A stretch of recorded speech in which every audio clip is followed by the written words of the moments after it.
그러니까 그 질문을 가지고 나온 겁니다. 더 해야 될 것 같은, 내가 뭐를 더 해야 될 것 같은.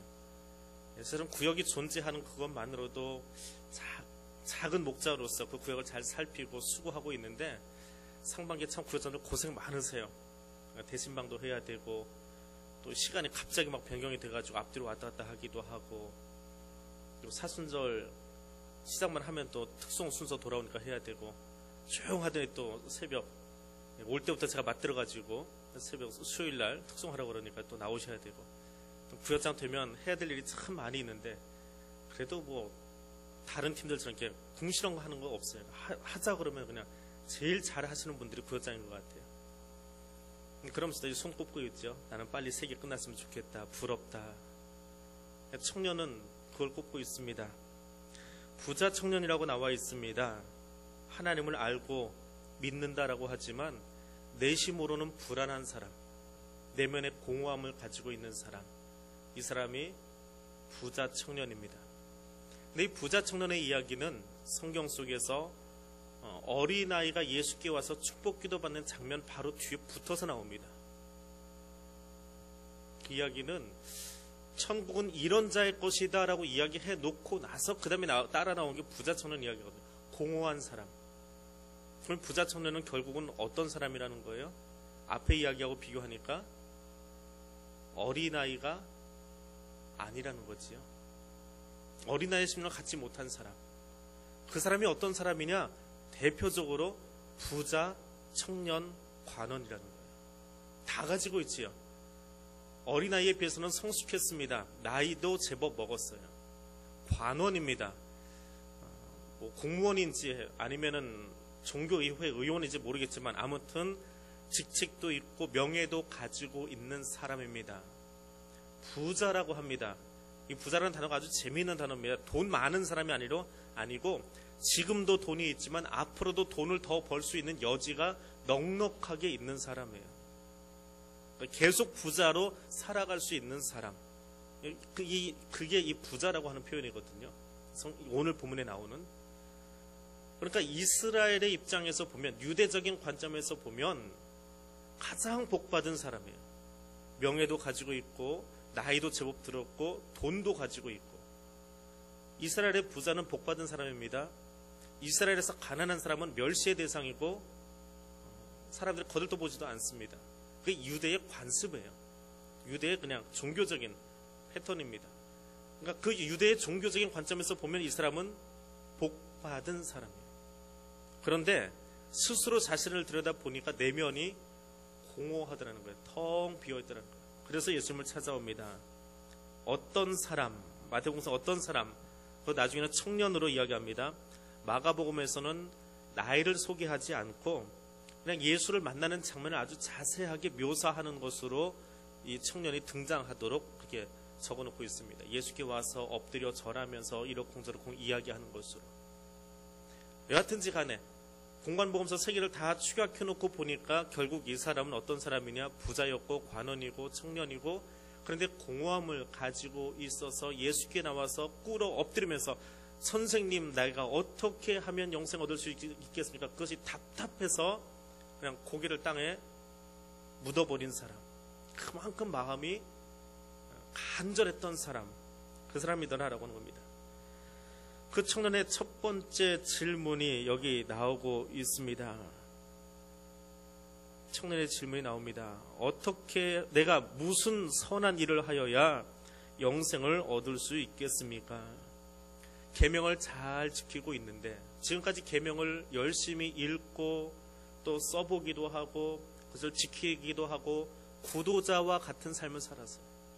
그냥 망나니처럼 산 게 아닙니다. 구도자처럼 살았던 사람이 이 사람이에요. 그러니까 유대에 사는 다른 청년들하고 다르게 자기 삶을 분명히 구분했던 사람입니다. 구별지었던 사람이에요. 그러함에도 불구하고, 구도자의 인생을 살았음에도 불구하고, 쉽게 얘기하면 청년부 예배 열심히 들었는데도 불구하고 하나님 앞에 서서 보니까 내가 공허하더라는 거예요. 열심히 신앙생활을 했는데 공허한 거예요. 어떻게 해야 되겠습니까? 기쁨을 얻지 못하겠습니다. 내가 무슨 선한 일을 해야 되겠습니까? 마가나 누가는 내가 무슨 일 해야 되겠습니까? 무슨 일을 해야 되겠습니까? 라고 물어봅니다. 공적에 의해서 내가 무엇인가를 해야 하나님에게서 어떤 결과가 나올 것처럼 착각하고 사는 신앙인의 모습입니다. 어린아이는 무엇을 해서 그가 예쁘다라고 이야기하지 않지요. 아이가 베네짓을 더 많이 하면 예뻐 보이나요? 어린아이라고 하는 느낌은 그냥 잠자고 있는 모습만 상상해도 그 자체로 아름다워요. 그 존재 자체로. 그게 어린아이의 신앙이고 어린아이의 모습이거든요. 이 어린아이와 같이 되지 아니하면 내가 너의 존재 자체를 사랑하고 귀중히 여긴다라고 하는 거예요. 근데 나이가 들면 들수록 사람들은 내가 이만큼 무엇을 해야 인정받지, 내가 이만큼 실적이 있어야 하나님도 인정하실 거야. 세상적인 관점이 하나님에게로 그대로 연결되어 버립니다. 구원의 관점도 똑같아요. 내가 이만큼 무엇을 해 놓아야 그래야 하나님께 인정받지. 사람들은 이런 거 가지고 직분자로 뽑아줄지 모릅니다. 근데 하나님에게는 그것이 소용없어요. 일을 얼만큼 했느냐라고 하는 것이 아닙니다. 너무 실적 위주로 가다 보니까 이만큼 전도하고 이만큼 더 많이 해야 천국 가면 면류관에다가 금줄 몇 개 더 단다. 이런 식으로 옛날에 부흥 강사들이 자꾸 세뇌를 시켜놔가지고 뭔가 열심히 내가 해야 돼요. 더 많이 해야 돼요. 부자 청년도 이 함정에 빠져버린 겁니다. 우리에게 부흥 강사들이 그렇게 했다라고 한다면 유대 사람들도 똑같은 오류를 범하고 있어요. 랍비들이 청년들에게, 젊은이들에게 율법을 가르치면서 영생을 얻기 위해서는 반드시 지켜야 될 법이 있고, 어떤 법은 안 지켜도 돼, 그거는 구원하고는 아무 상관없는 거야, 그냥 윤리적인 거야 하고 빼버린 법도 있습니다. 그럼 구원받으려면 어떤 법을 지켜야 되느냐? 매일매일 시편을 암송해야 됩니다. 두 번째는 노인을 공경해야 됩니다. 이 법만 잘 지키면 위로 어른 공경하고 또 하나 하나님 사랑하는 거예요. 그게 이제 실천상으로 내려온 거지요. 시편 암송하고 노인 공경하면 영생을 얻어서 하나님 나라 백성 된대요. 이게 랍비들이 유대인 청년들에게 가르쳐준 율법 풀이에 나오는 이야기. 그러니까 이 청년은 그대로 산 거예요. 늘 시편 묵상하고 말씀대로 하나님 사랑하고 살인하지 않고 간음하지 않고 도적질을 하지 않고 노인 공경하고 살았는데 그래도 속이 뻥 뚫렸다는 거예요. 어찌 해야 됩니까? 라고 물어봅니다. 예수님의 대답이 무엇입니까? 왜 선한 이를 내게 묻느냐? 선한 이는 한 분이시니라. 내가 생명에 들어가기 위해서는 계명을 지켜라. 하나님의 말씀을 그대로 믿고 따라가라. 의인은 없다, 하나도 없다라고 이야기합니다. 영생이라고 하는 것, 영원한 생명이라고 하는 것은 내가 노력해서 취할 수 있는 게 아니에요. 황우석 같은 사람이 수백만 명이 나타난다고 해도 우리가 영생을 얻을 수 있는 건 아닙니다. 영생은 하나님이 선택적으로 조건 없이 우리에게 주신 선물이에요. 하나님만이 우리에게 부여하실 수 있는 선물이라고요. 어린아이와 같은 믿음이 있어야만 얻을 수 있는 거예요. 근데 그 어린아이와 정반대되는 행동을 보이고 있는 이 사람에게서는 공허한 이야기밖에 될 수 없습니다. 생명에 들어가려면 계명을 지켜라. 왜? 생명의 약속이, 생명의 내용이 이 책 안에 다 있기 때문에 이대로만 지키면 된다라고 이야기합니다. 근데 지키는데 문자적으로 지키지 말고 말씀이 가지고 있는 정신으로 내가 살아가라 이야기합니다. 청년은 아직 그 말이 이해가 되지 않아요. 다시 질문합니다. 18절입니다. 어느 계명입니까? 어느 계명입니까? 여전히 랍비들의 사고방식이 들어가 있는 거예요. 아까도 이야기했죠. 중요한 계명이 있고 덜 중요한 계명이 있습니다. 알겠습니다. 계명 지키라고요. 여기 계명이 있는데 그러면 그 중에 어느 것 지키면 되겠습니까? 랍비들이 그렇게 가르쳐 놨거든요. 조금 더 중요한 계명이 있고 조금 덜 중요한 게 있어요. 조금 더 우선해 줘야 될 사람이 있고 조금은 외면해도 될 만한 사람이 있어요. 인간 사회 속에서 있는 그 잘못된 모습들을 성경을 풀이하고 해석하고 내가 받아들이는데도 그대로 지금 적용되고 있습니다. 나는 어려서부터 건전하고 경건한 삶을 살아왔습니다. 참 열심히 살았습니다. 어려서부터 말씀을 잘 지켰던 이 청년을 예수님이 어떻게 바라보셨을까요?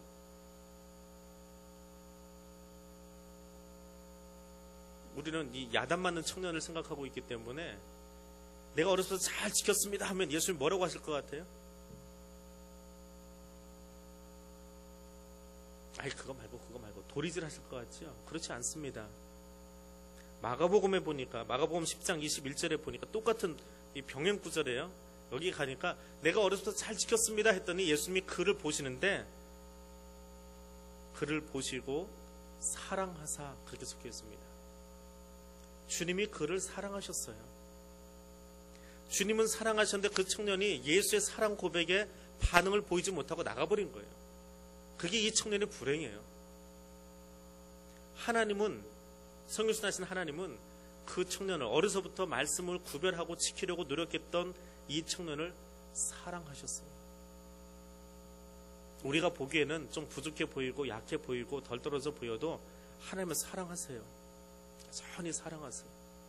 그러니까 내 시각으로 보지 마시라고요. 성경 공부하면서 성경 읽으면서 이미 결론이 다 나와 있는 이야기이기 때문에 이 청년이 재물의 문제 때문에 이미 나갔습니다. 그걸 앞에까지 끌어당겨가지고 여기 대화 속에서 주님이 이미 포기한 사람 그렇게 보지 마세요. 주님은 여전히 그를 사랑하셨어요. 내적인 공허함을 얻지 못, 이 공허함 때문에 심란해하는 이 청년을 주님은 사랑하고 계셨어요. 말씀의 정신을 알지 못하고 내가 무엇인가를 해야지, 내가 뭔가 잘해야지, 그 성취욕으로 살아가는 그 사람, 그래도 뭔가 해보겠다고 하는 그 마음을 주님은 사랑하셨어요. 그것을 좀 고치고 새롭게 하고 제자 되길 원하셔서 계속 질문과 답을 주거니 받고 하고 계세요. 주님은 포기하지 못하세요. 주님은 주님의 교회를 결코 포기하지 않으십니다. 성도들을 포기하지 않으십니다. 우리가 주님의 그 소리에 답을 하지 못하는 것뿐이지요. 19장 21절에서 예수님이 대답합니다. 내가 온전하고자 할진대, 도덕적인 의의가 아닙니다. 내 자신을 하나님께 온전하게 맡겨야만 이루어질 수 있는 그 형태가 온전하다라고 하는 말입니다. 내가 스스로 노력하지 말고 내가 몸부림쳐서 나를 어떻게 좀 지키고 내 자아를 좀 발견하고 나를 좀 찾아가고 그렇게 해서 내가 찾아지는 게 아니라 너를 만드신 분이 너를 가장 잘 알기 때문에 그분에게 너를 맡기라는 거예요. 너의 인생을, 너의 삶을, 너의 생각을 그분에게, 하나님께 맡기라는 거예요. 근데 이게요, 귀로는 잘 들립니다. 머리로는 알아요. 이게 실제로 신앙생활은 그렇게 잘 못합니다. 온전하게 주님께 맡기는 것, 그것이 부자 청년의 문제만도 아니고요. 저도 마찬가지예요. 온전하게 주님께 다 맡겨놓는 것, 이게 잘 안 돼요. 이게 우리의 문제예요. 내가 하고 싶어 합니다. 아담 때부터 가지고 내려온 고질적인 병이에요. 그 병은 죄성이에요. 내가 하나님 돼서 내가 해보아야 돼요. 내가 이해가 돼야 돼요. 우리 아이들 키우면서 아이들이 늘 하는 말 듣잖아요. 엄마가 살아봤으니까, 아빠가 살아봤으니까 이렇게 해라. 아빠 나도 좀 실수해보면서 해보고 싶어요. 근데 주여받고 싶지요. 그런데요, 하나님이 우리 보면 똑같아요. 말씀을 주셨는데 다 맡겨라. 모든 내 수고하고 무거운 짐진 거 다 가져서 내게 맡겨라. 내가 해줄게. 근데 가지고 갑니까? 안 가지고 가요. 끝까지 내가 하려고 합니다. 끝까지 내가 풀어보려고 해요. 부자 청년의 이야기고 오늘 우리의 이야기입니다. 철저하게 자기를 부정하고 완전하게 자기를 의뢰하래요. 완전하게요. 털럭만큼 내게 남겨두지 말고 완전하게 맡겨두래요. 그래도 내가 해야 될 게 있지 않아요? 우리는 늘 그렇게 이야기합니다. 그래도 이 부분은 우리가 노력하면 하나님이 도와주시지 않을까요? 네, 그렇게 이야기합니다. 근데 주님은 내가 온전하고자 할진대, 그 다음에 무엇을 이야기하십니까? 가서 내 소유를 팔고 가난한 자들에게 주고 그리고 와서 나를 따르라. 세 가지를 요청하십니다. 가서 내 재물을 팔아서 나눠 주어라.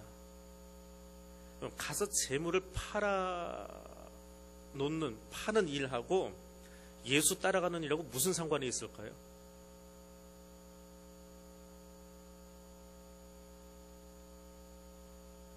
무슨 상관이 있을 것 같아요?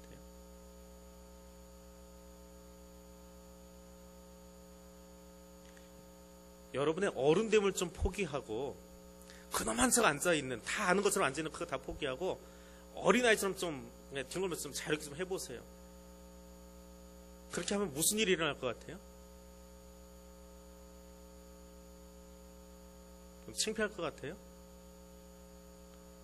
그런데 나이값이지 이거 뭐 이렇게 자꾸 폴짝거리라고 그럽니까? 잘 안 되지요. 근데 그렇게 하고 나면 뭐가 보일 것 같습니까? 질문해도 답이 안 나오는 것은 안 해보셨기 때문에 답이 안 나와요. 안 해봤거든요 아직. 가서 팔아라. 그러면은 이 청년이 가서 물건을 팔아보면 답이 나와요. 왜 주님이 이 명령하셨는지. 근데 팔질 않아요. 가지도 않습니다. 근데 갔는데 어디로 가요? 예수의 말씀과 반대되는 곳으로 가버립니다. 가만히 있어도 점점 부자가 될 만한 사람인데, 요즘으로 치면 뭐 주식 부자예요 한마디로. 가만히 놔둬도 주식이 굴러서 돈이 될 만한 주식 갑부예요. 근데 그 주식을 왜 남을 줍니까? 그냥 가만히 들고만 있어도 돈 되는데. 그냥 움켜쥐고 도망가 버린 거예요. 예수 말씀이 싫어서. 가서 팔아보았으면 답이 나와요. 가서 주식 팔았으면 어떤 일이 생길까요? 가서 그 판 돈을 가지고 가난한 자를 도와주었으면 어떤 일이 생길까요? 안 해봤으니까 이 사람에게서는 답이 없지요. 결국 주님이 왜 청년에게 가서 팔아라라고 했는 이야기는 다른 곳에서 찾을 수밖에 없습니다. 물질의 주인이 누구냐라고 하는 이야기들 성경에서 다시 찾아가 봐야 돼요. 물질의 주인은 하나님이세요. 물질만이 아니라 내게 주신 생명도, 시간도, 삶도, 물질도, 건강도 다 하나님 거예요. 내 거라고 우기고 있으니까 포기 못하는 거예요. 명예도 포기 못하고, 직분도 포기 못하고, 자리도 포기 못하고, 에헴하는 그놈 마음도 절대로 포기 못합니다. 그거 하면 다 망가질 것 같으니까.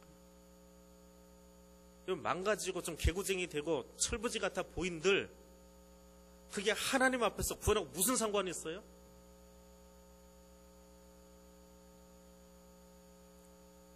제가 안수를 30에 받았는데요, 30대부터 애어른으로 살고 있습니다. 교회에서 청년들 30살 된 청년들 보면 그렇게 어른으로 살지 않아요. 그냥 좀 장난치고 개구지게 삽니다. 근데 저는 그렇게 못 살아요. 그래서 조금 장난치고 이렇게 좀 자세를 흐트러뜨리면 막 어른들이 와서 뭐라고 그래요. 목사님, 채신 없게 그렇게 하지 마시라고. 좀 근엄하게 좀 하고, 목소리도 좀 바꾸시고. 지금은 좀 괜찮아요. 그래도 한 50 되니까. 근데 막 안수받고 그 무게 잡고 다니는 게 정말 힘들었어요. 근데 내가 좀 촐랑거리고 다니면 어때요? 그 장로님들이 보기에 좀 웃어 보이지. 하나님 앞에서 그게 내가 무슨 상관이 있어요? 내가 좋아서 촐랑거리고 다니는데, 내가 좋아서 막 뛰어다니고 춤추겠다는데 그게 무슨 상관이에요? 이 청년의 이야기입니다.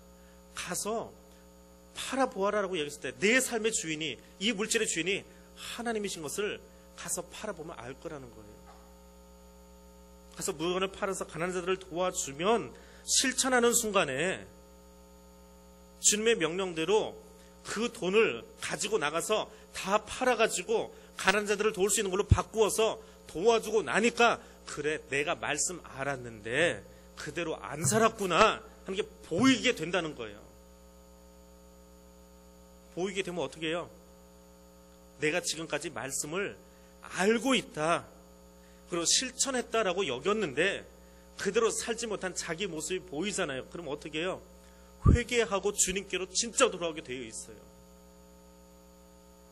머리로 알지 말고 무게 잡고 그놈한 척 앉아가지고 나는 경건한 사람이야 하지 말고, 경건은 그게 아니라고요. 무게 잡고 있는 게 경건이 아니고 말씀을 듣고 그대로 실천하는 게 진짜 경건이에요.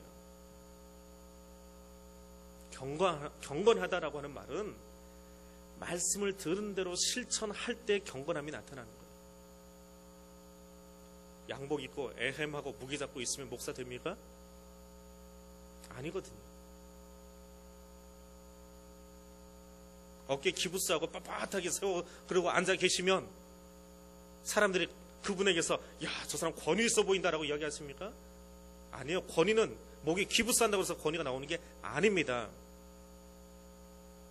부자 청년은 자기가 가지고 있는 이 물질을 가지고 이게 더 많이 모아지면 그게 하나의 복인 줄 알고 착각하고 살았어요. 말씀을 잘 지킨다고 생각하는데 그것이 아니었다고요. 그래서 가서 팔아라, 그리고 나를 따르라. 세 가지 전부 다 실천사항이에요. 머리로 하는 이야기가 아니고 너 실천해라라고 하는 거예요. 말씀을 어려서부터 잘 지켰지. 정말 사랑스러워. 그래, 이 세대 속에서 로마의 압제를 당하고 있는 이 세태 속에서 청년들이 우왕좌왕하고 이렇게 열심히 하면 뭐해, 어차피 식민지 국가 백성들인데 내 언어도 잊어버리고 그냥 좀 대충 살다 가면 되지. 그런데 너는 그렇게 안 살았어. 너는 말씀 지키려고 노력했고 그래도 계명에 나온 대로 살려고 했어. 내가 그 모습 보니까 정말 사랑스러워. 근데 한 가지만 더 요청할게. 실천해. 그 말씀대로 좀 살아봐. 네 거 다 팔아서 나눠주고 내가 가진 것의 주인이 네가 아니고 나 하나님의 것을 고백해봐. 그리고 나를 따라와. 다 실천해요. 야단치는 것도 아니고요. 근데 실천이 없었어요. 말씀을 듣고 적용이 없으면 그건 죽은 말씀이에요. 말씀을 들었는데 적용하지 못하면 그건 나에게 아무 상관없는 거예요. 40년 동안 50년 동안 교회 신앙생활하면서 원수 사랑하세요 라고 이야기 들었는데 한 번도 원수에게 가서 사랑한다고 이야기하지 못하고 용납하지 못하면 그건 말씀 안 들은 거라고요. 오른편 맞으면 왼편 돌려대라고 이야기했는데 한 번도 못 해봤잖아요. 어디도 건방지게 손을 들고 있어요. 그리고 발끈 올라오거든요. 아직 천국 백성 되려면 먼 거예요. 실천이 없는 거예요. 주된 명령은 가서 팔라라고 하는 게 아니에요. 회개하고 내 제자 되는 거예요. 나를 따르라라고 하는 것이 진짜 명령이에요. 근데 부자 청년은 예수 따른 게 아니고 재물 따라갔어요. 따르라라고 하는 명령을 순종하지 못했습니다. 자기 보물이 있는 그곳에 자기 마음과 소망과 미래가 있습니다. 여러분의 보물은 무엇입니까? 명예입니까? 직분입니까? 돈입니까? 집입니까? 땅입니까? 예수입니까? 여러분의 보물이 있는 곳에 여러분의 미래가 있고 소망이 있고 희망이 있습니다. 부자 청년은 그걸 놓친 거예요. 청년이 포기합니다. 재물이 많기 때문에. 이 말이에요. 재물이 많다라고 하는 말은 지금 주머니에 돈이 많이 있다는 말이 아니고 계속해서 쌓일 수 있는 여지가 있다라고 하는 그런 표현입니다. 지금 있는 돈도 많지만 그것을 근거로 해서 더 많이 재물이 쌓일 수 있다. 풍요가 지속될 것이다 라고 하는 말이에요. 그러니까 청년에게는 이 재물이 단지 주머니에 수표 몇 장 있는 그런 느낌이 아니고 그 이상의 가치예요. 앞으로도 계속해서 내게 공급되어질 중요한 소스예요. 인생의 소스예요. 근데 내게 계속해서 굴러 들어올 그 소스를 내가 잘라내고 포기할 수 없었던 거예요. 이걸 포기하고 새롭게 들어온 예수의 생명을 내가 받아들여야 되는데 예수 생명은 끊어버리고 계속해서 지금도 들어오고 있고 앞으로도 들어올 그것이 내게 더 좋은 거예요. 지금도 차지한 그 자리, 지금도 차지한 그 명예, 지금도 내 이름값 할 수 있는, 내가 떵떵거릴 수 있는 그 자리 가만히 있어도 앞으로도 계속 차지할 것 같으니까 그거 붙잡고 살아가는 거예요. 그게 재물이 많다라고 하는 표현이에요. 여러분 살아가면서 무엇이 여러분에게 계속 들어올 것 같아요? 명예입니까? 아니면은 돈입니까? 아니면 집입니까? 자리입니까? 뭐가 가만히 있어도 계속 들어올 것 같아요? 그거 끊어내세요. 이게 얼마나 힘들어요. 그게 들어와야 내가 살 것 같은데 그거 끊어내고 보이지 않는 예수님 선택하세요. 그게 영생 얻는 길입니다. 청년이 그 말씀 듣고 근심하며 나갑니다. 마가복음 10장 22절에 보면 이 말씀 때문에 슬픈 기색을 하고 근심하며 나갔다. 내면에 아까 올 때도 공허했지만 예수님 말씀 듣고는 심각한 내적 갈등을 겪으면서 돌아갔다라고 하는 말입니다. 누가복음의 기록은 못마땅해서 나갔대요. 에이씨, 뭐 말씀 좀 들으려고 구원하려고 했더니 어떻게 내 걸 다 팔아 없애라고 해. 랍비들은 돈 많이 벌면 부자라고 했는데 왜 엉뚱한 소리 하고 있어, 교회 나오니까. 그거 나가버리는 거예요. 그 안에도 법 없이 살 수 있는데 굳이 그렇게 꼭 살아야 돼? 못마땅해서 나가버리는 거예요. 예수 말씀 때문에 시험에 듭니다. 사람 이야기에 시험 드는 게 아니고요. 예수 말씀을 제대로 실천하지 않으면 예수님 말씀이 내게 시험거리가 돼요. 성경 말씀대로 살면은 그것이 은혜가 되는데 성경 말씀대로 살지 못하면 오히려 그것이 내게 시험거리가 돼요. 그래서 교회 밖으로 나가버립니다. 그대로 살지 못하고 나가요. 허무한 갈등만 아는 채. 주님이 사랑하던 사람입니다. 그 청년을 바라보면서 사랑하셨다라고 이야기했어요. 근데 그 청년을 포기하고 나갑니다. 주님이 얼마나 안타까워요. 안타까우니까 주님에게서 나온 이야기예요. 부자가 천국 들어가는 게 어려워. 부자가 천국 들어가는 게 어려워.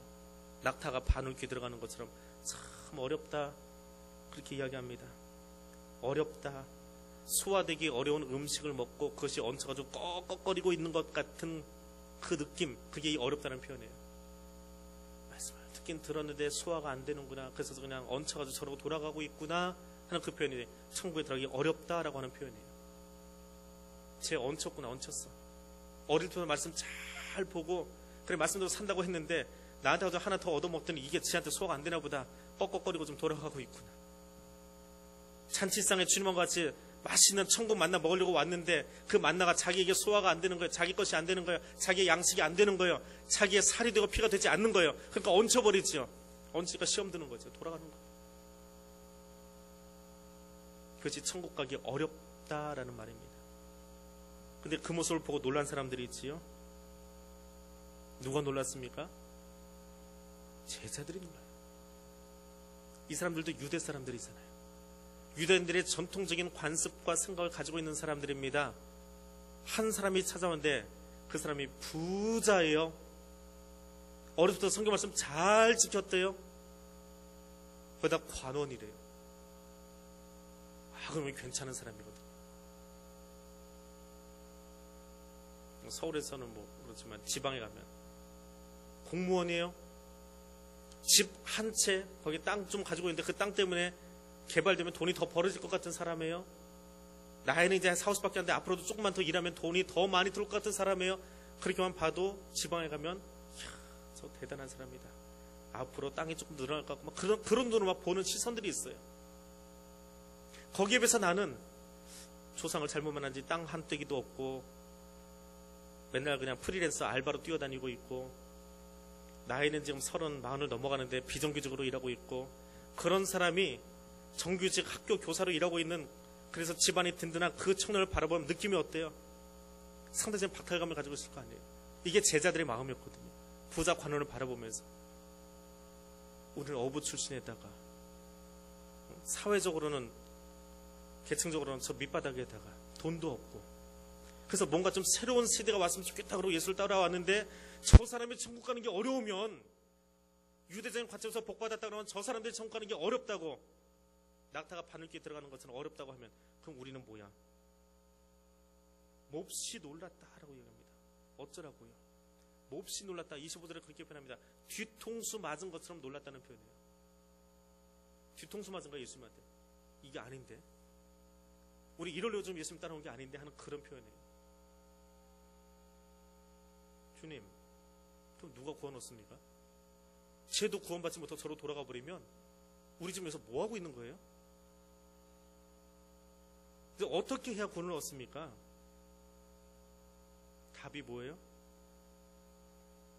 사람으로서는 할 수 없으나 하나님으로서는 다 하실 수 있다. 그 26절의 답입니다. 사람으로서는 할 수 없으나 구원은 하나님의 일이다라고 하는 거예요. 사람은 낙타가 바늘귀에 들어가는 것만큼 어렵게 구원의 문제가 어려워요. 사람이 하는 것은 어려워요. 그런데 하나님이 하시면 낙타가 바늘귀가 아니라 더 작은 것도 지나갈 수 있어. 하나님이 하시면 모든 사람을 향해서 구원은 열려 있어 라고 하는 이야기. 주님은 오늘 우리에게도 그 헌신을 요청하십니다. 내 삶의 모든 것의 주인이 하나님이신 것을 고백하라고 이야기합니다. 너의 삶 전체가, 너의 시간 전체가 내가 너에게 선물로 잠깐 준 거예요. 맡겨놓은 거예요. 그건 너의 것이 아니라 내 거예요. 내 거, 하나님 거예요. 그걸 고백할 수 있어야 돼요. 그 고백이 없으니까 내 마음대로 해보고 싶은 거예요. 내 생각나는 대로, 내 계획대로 한번 내 인생을 마음껏 꾸며보고 싶은 욕심으로 살아가는 거예요. 절대로 놓지 못해요. 그래서 누구를 따라가요? 내 욕심을 따라가요. 내 우상을 따라가요. 예수님 따라가지 않고 가서 다 팔고 다 버리고 내 자를 다 포기하고 내게 전적으로 맡기고 따라오라고 이야기하는데 포기 못합니다. 지금까지 50년, 60년 여기까지 오니라고 내가 얼마나 무게 잡고 이거 잘 해왔는데, 제가 그 학생 시절에요, 저희 모교회에 지금 그 목사님 어디가 계시는지 한번 찾아보시면 돼요. 이름이 김주윤 목사님이세요. 근데 우리로 지금 추수감사 주일날 교회 부임을 하셨어요. 추수감사 주일날 가족 찬양대회가 있습니다. 가족 찬양대회 앞에서 나와서 이제 가족들끼리 다 찬양하라고 점수를 매기는 동안에 새로 오신 부목사님들이 뒤에 앉아 계시니까 목사님 앞에 나와서 저기 특별 순서 하나만 해주세요. 노래 하나만 부르세요. 그랬어요. 방금 부임하고 뭐 아직 분위기 파악도 못하고 담임 목사님이 나오라고 하니까 이 목사님 앞으로 뛰어나간 거예요. 뛰어나가서 그때 뭘 하셨냐 하면, 장신대 한 학기만 개설되다가 없어져버린 과목이 하나 있습니다. 명창 박동진 선생님을 장로님이시거든요. 박동진 씨라고 있어요. 그분을 모셔가지고 학생들에게 창을 가르쳤어요. 한 학기. 근데 해보니까 안 되는 거예요. 한 학기 가지고 두 학기 가지고는 창이 전수가 안 되는 거예요. 안 되는 겁니다. 그랬더니 박동진 장로님이, 야, 이렇게 해서는 뭐 수업도 안 되겠다. 근데 어차피 한 학기 수업은 해야 되겠고 자기도 신학교 수업은 처음이니까 이런 거 하지 말고 너 교회 가서 실제로 쓸 수 있는 거 하나 가르쳐 줄게 하고는 부채 접고 펴는 거 가르쳐 준 다음에 목소리를 쭉 빼는 거 하나 가르쳐 준 거예요. 떴다 비행기 그걸 가르쳐 준 거예요. 이 떠자 하나 트는 거를 가르쳐 준 거예요. 아주 목소리, 저는 그게 안 나와요. 그 목소리 되시더라고요. 쫙 펴고는 이 무슨 노래가 나올까 했는데 그 다음에 춤을 추면서 떴다 비행기를 한 거예요. 교인들이 왁자지껄 넘어졌습니다. 그 다음부터 틈만 나면 목사님 나와서 떴다 비행기 한 번만 더 해주세요. 돌아갈 때까지. 도무지 그 목사님 무게를 잡고 싶어도 무게가 안 잡히는 거예요.